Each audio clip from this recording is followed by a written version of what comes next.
As you can see, that huge giant flag was completely out of this world.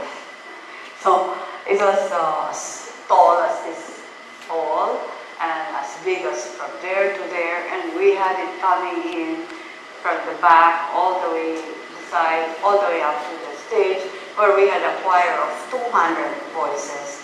I had invited all the choirs of Cebu to be one with us, and we had rehearsed for about 3 months. Weekly rehearsals, we sponsored, because they were part of the whole program. We had portions telling about Jose Rizal's life and some other, in musicals. And so the choir was an integral part of the program, as was the Cebu Youth Symphony, as you can see. We had a full complement of about 80 members on that day. And our original conductor, Mr. Rodel Flores, was the one conducting for this concert.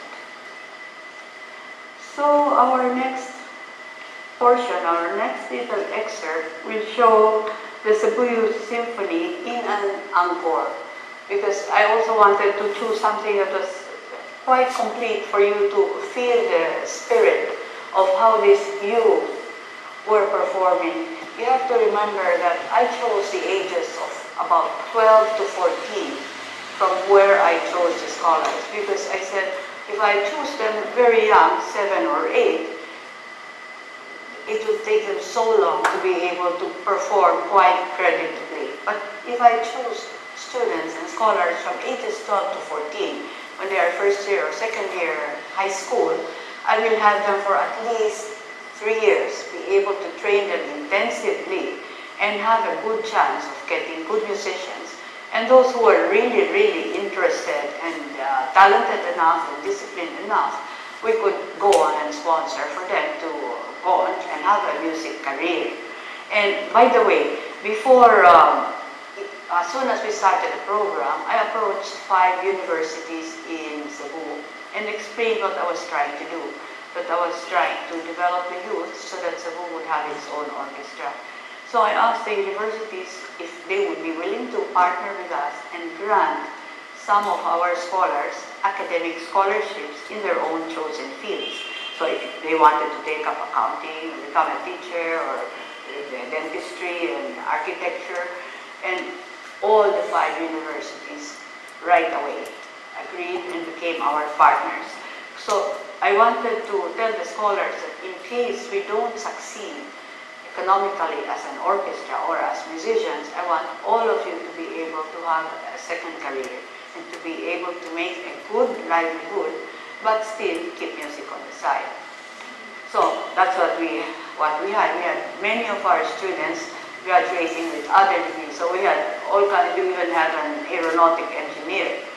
We have veterinarians. We have several doctors, nurses, and all these other careers. So this one here is an encore. It was played after a brilliant concert by the orchestra. We had a Japanese conductor. So again, I wanted to show you the international element, because during our development period, we did invite many foreign conductors to come and give us master classes and to share their expertise with us. So this is one number from a program.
started standing up. That's one way of showing true appreciation to the musicians that have performed. Usually, if they have touched the audience heart somehow, they're so happy and they say bravo and they stand up. It's a tribute to the musicians and the music performed. This was a segment from the opera Carmen by the French composer Bizet. It's the famous Toreador song.